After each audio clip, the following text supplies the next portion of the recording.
Assalamu alaikum. Alhamdulillah. Beautiful being up here. You all disrupted my beautiful Saturday evening. But alhamdulillah, it's a good, beautiful disruption. And I think for us to come together as a community, we need to do this more often. So alhamdulillah, I want to say that it's a privilege to be here before you all, especially talking on this particular topic. So I think, for us, of course, we have the Black History Month, which I think transitioning into making this a lifestyle in which we recognize each other's cultural heritage, which we began to recognize our differences. So as we can't celebrate it within a month, but I think our movement throughout this earth, our movement amongst each other, we should celebrate our differences. So I stand before you all, of course, perhaps it's obvious that I'm a black man, and of course I'm Muslim. You all know I'm Muslim, but I want you all to recognize that too. I am a black man. If you don't recognize that, perhaps you're not recognizing the rich cultural heritage that has preceded me. You're not recognizing, those who I'm privileged to stand on their shoulders today. Those who came before me fought, and they fought for us to be here, all of us to be here today. So alhamdulillah, I want to first of all, I have some of my uncles who are, I'm up here because of them.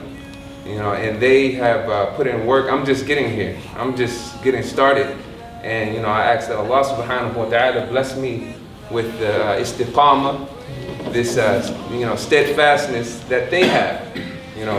For some of the young people, when we have legends amongst us, for example, I'll give you an example. If I'm in the room and you have individuals like Imam in the room with me, don't come directly to me, you go directly to Imam Ayman. And you greet him before you greet me. Recognize him before you recognize me. And that's the same with all of us, to show those who came before us respect. It's the same with our uncles in the community and our aunties in the community. We greet them before we just getting here. So we ask that Allah subhanahu wa ta'ala bless us with the longevity and the istiqamah to be here 30, 40 years, 50 years, and we're in the audience. Imagine us in the audience, and we have young people talking about that and thanking us that they're allowed to stand on our shoulders. Alhamdulillah, we ask that Allah subhanahu wa ta'ala place us in that position.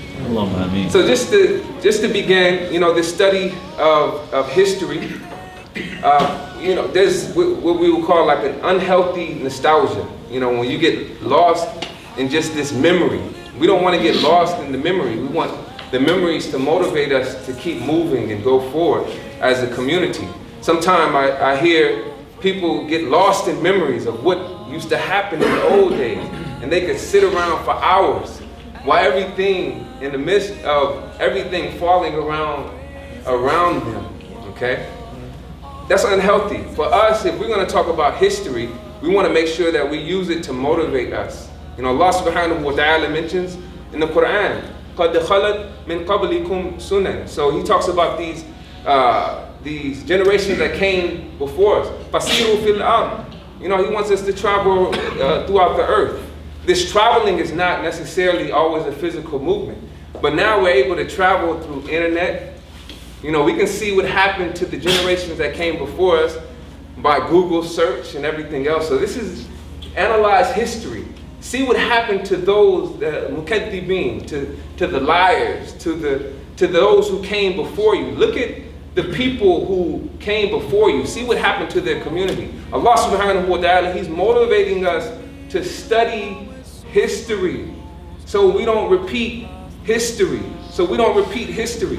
We don't want to go through the same pitfalls as those who came before us. We want to learn from history. So I bring this discussion forth to one thing, to show us that there's a healthy nostalgia. We can look back and, and recognize those who came before us, to motivate us to move forward, for us not to get lost in the nostalgia of looking back. But also we want to make sure that we recognize that we're not the only ones here. We're not, us new kids on the block, we're not doing anything new under the sun. That is people who have put it down, who came before us. So alhamdulillah, and we thank, the individuals, and we have some legends in the room that we may not recognize. We thank you all for, putting in the work so we can be up here today. So moving forward, just on that point, of course, we want to, recognize some of the benefit from those who were brought over here as slaves. You have maybe the scholars go back and forth, about 30% of the slaves brought over here being Muslim. The Muslims were perhaps known for insubordination. They were known for their revolts. So you have these elaborate slave revolts that were committed by the Muslims. Muslims weren't satisfied with being anybody's slave, not being a slave of another man, except that we're satisfied being a slave of Allah subhanahu wa ta'ala and Abdullah. So that's where the satisfaction lies for Muslims. So imagine being placed in a situation where you become a slave to other human beings. Muslims weren't satisfied with that. So you have some historical accounts of several slave revolts. And we have Google, so I'm just going to mention the names, and I know we're not going to memorize these dates and everything else. So I'm just going to, and I don't have enough time. So, as a matter of fact, I don't know how much time I have,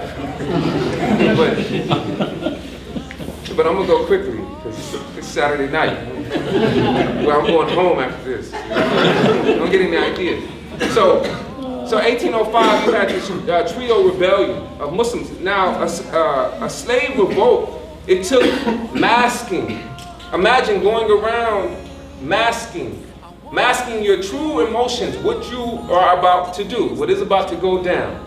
It took skill to do that, not wearing their feelings on their shoulder in that moment, but masking this elaborate plan that's about to go down. So trio rebellion took place on the ship 1805, and Greg Grandin, a historian, he has a book about this. This is stuff that we can Google.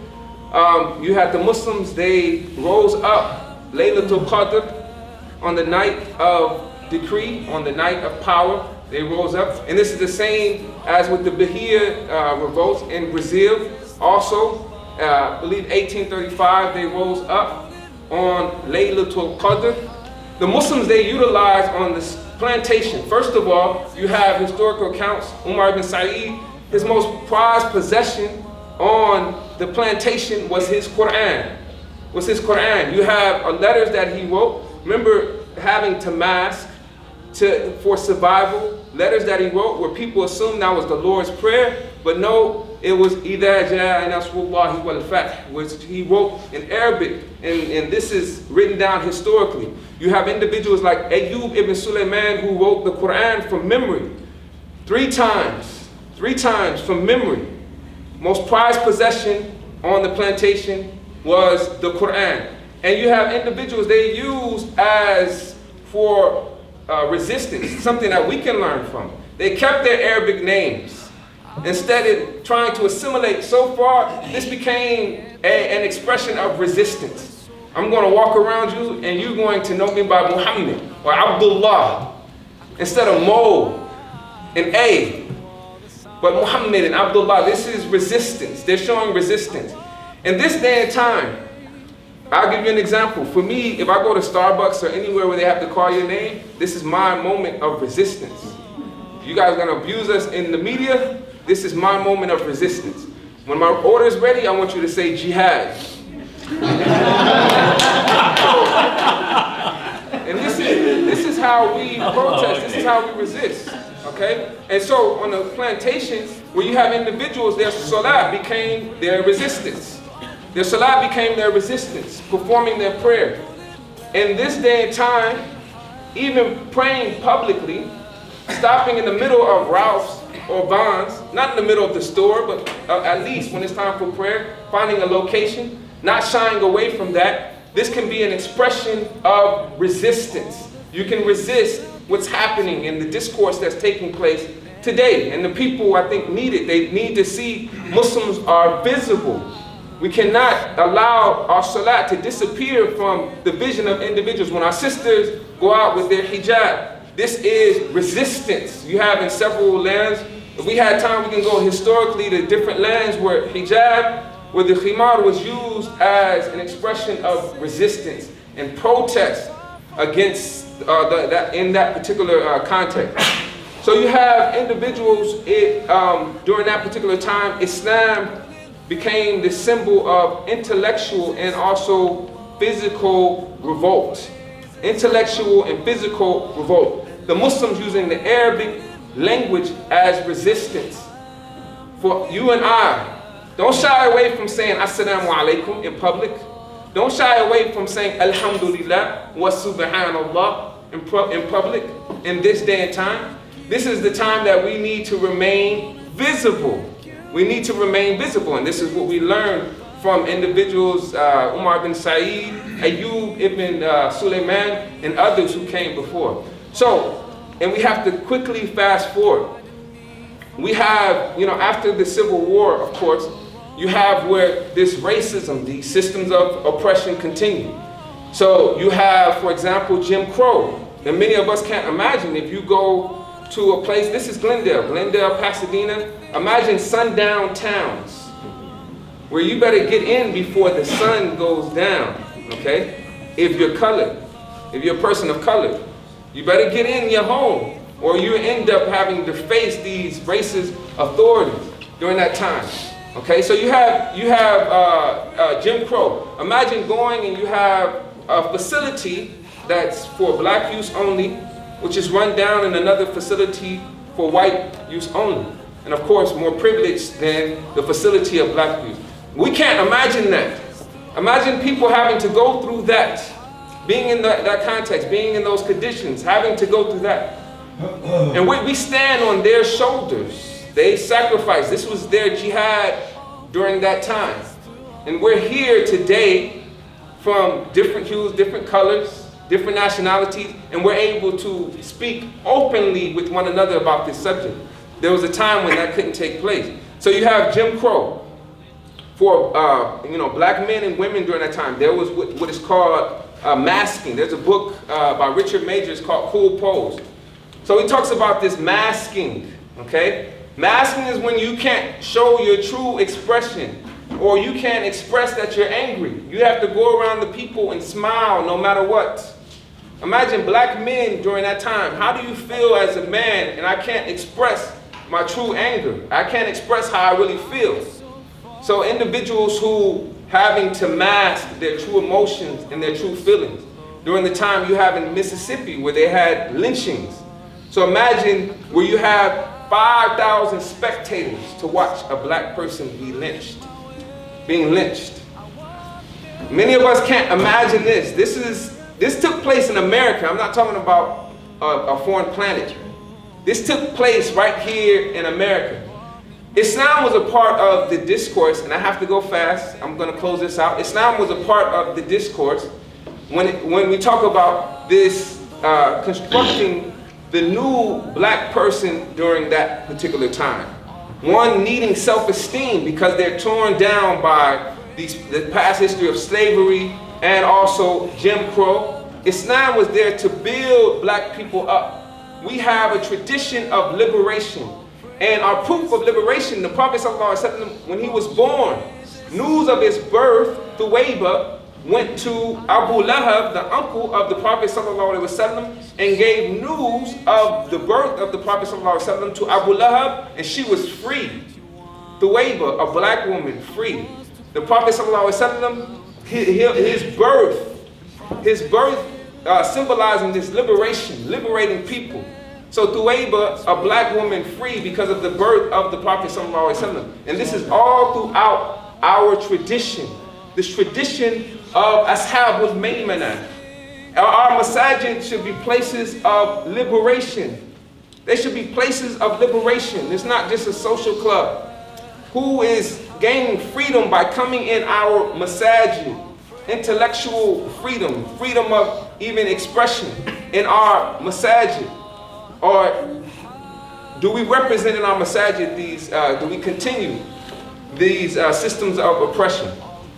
So just to name a couple of the movements responsible during that particular time. So you had Edward Wilmot Blyden. Edward Wilmot Blyden. He argued that Islam was better for black people than Christianity for black people.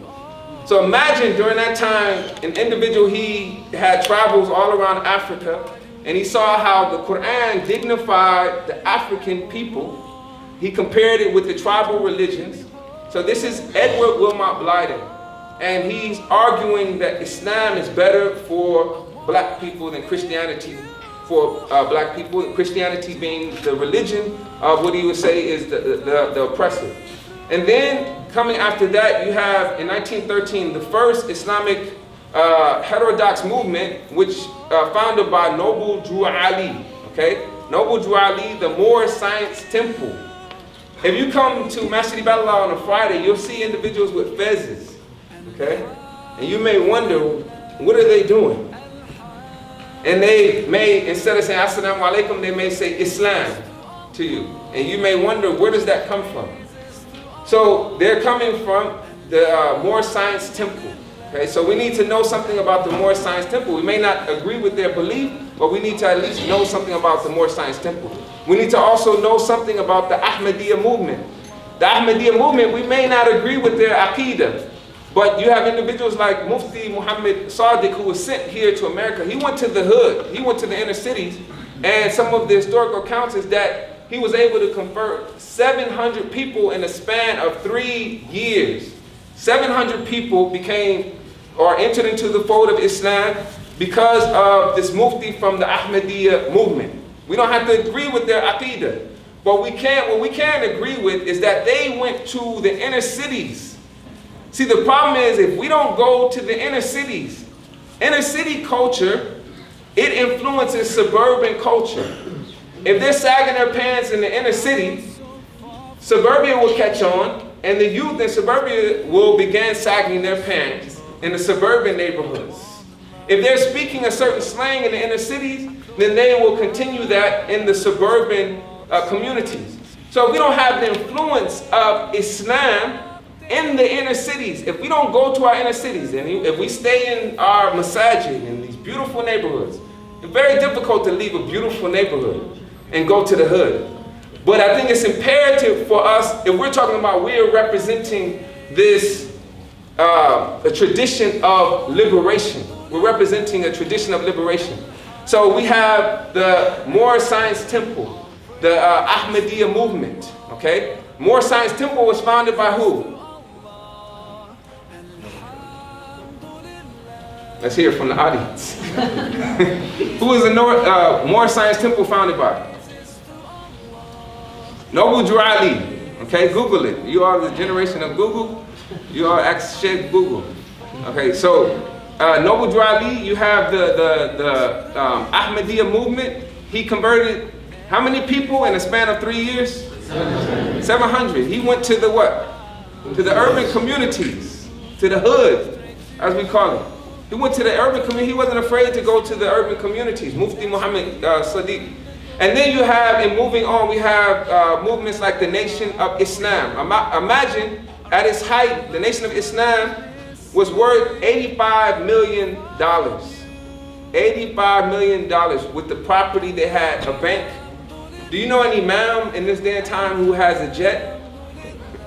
Who had a jet? Elijah Muhammad had a jet, okay? And his relative was the pilot of the jet. You guys know any Imams like that? No, I don't know any Imams who fly jets. So he had a jet. So my father, he came in through the Nation of Islam. You know, my father was, I believe, James 76X.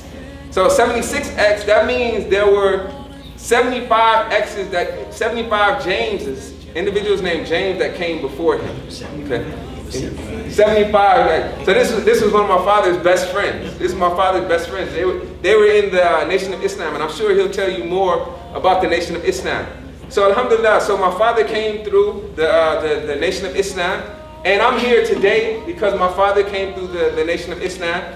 You have, and I'm sure Imam will tell you more about the Nation of Islam. You have the Ansarullah movement, Dar Islam movement. You have all these movements, the Hanafi Madhab movement. Kareem Abdul-Jabbar came through the Hanafi Madhab movement. You have individuals, the Dar Islam movement, it started in the Midwest. We should know about the Dar Islam movement. Do we know about Jamil Alameen? H-Rap, formerly known as H-Rap Brown. Okay, so these are some of our people who came before us, and alhamdulillah, we're here. We're able to stand on their shoulders. We close out by saying, what do we do with this information?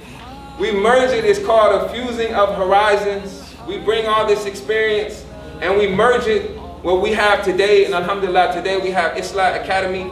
We're in South Los Angeles. We have a full-time school, which is from pre-K through 8th grade. And we've taken the stories that we've heard from the past, we've merged them with the narrative of today, of course. Not to make it an unhealthy nostalgia, we allowed the stories of the past, the history, to motivate us to be there today. So alhamdulillah, we have Islah Academy. Everybody say Islah Academy. Islah Academy. And then also we serve, we Islah, do Islah, huh? Islah. Islah. Islah means what? Islah. Nah, Islah means what? Islah means to become better, to come together, to. Wallah, it's hard to explain it in English. Think about it. So Islah is like this, it's revive, renew. To fix, Islah. To fix. Thank you. Alhamdulillah. Yes, alhamdulillah. Thank you. To revive, to renew, yes, to fix. Restore. Okay? To revive, renew, restore. And we're coming in the community, we want to make sure that wherever we are, we want to make sure that we improve that particular community. So alhamdulillah, everybody say Islah LA. Islah LA. So alhamdulillah, please support.